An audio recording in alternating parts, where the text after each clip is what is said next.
2004 Toyota Sienna, doing the front wheel bearing. Let's show you through it. This is going to be the quick rundown. I'll leave a full link for the full video in the comments description. 21 millimeters, what you're going to need for the lug nuts. Lug nuts. That's a good jacking point in the front. Tire standing isn't in for jack stand. 17 millimeter for the bracket bolts for the caliper.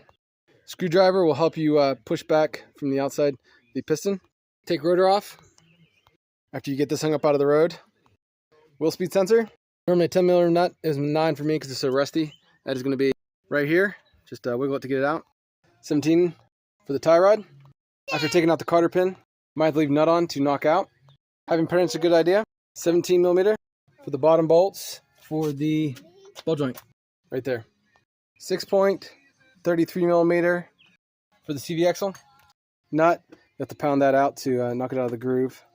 Use some different punches and stuff. Get unstuck from that groove. 22 millimeter for the bottom bracket bolts for the knuckle, for the strut. 18 for the upper camber bolt on this side. The nut was 21 millimeter. 21. 22 millimeter for these. 22. Definitely use anti-seize on these when you put them all back in. This bottom one was stuck really bad, so we had to use anti-seize on it. Or I'm sorry, big impact, because it was really stuck. We'd use the biggest. I'll link the full video. Big breaker bar came in handy with the 7/8. That's like equivalent to 22 to hold the backside of this nut. Was able to do most of it with this small DeWalt and the Craftsman there. There's the model number. Links in comments or description. Gonna need a big hammer. 18 millimeter for that camber bolt, upper camber bolt. We'll go up here with the 21 on this side.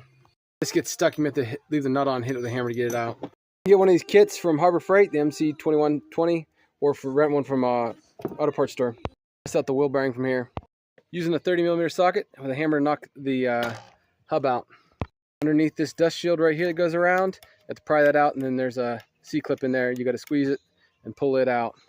And then you can use this with, you're going to put grease on it and these different matching up to squeeze it back together. Again, I'll put a link to the full video of me re-putting it back together. I just wanted to let everyone know how much work goes into having to repair this stupid wheel bearing on the front of this car. It's crazy.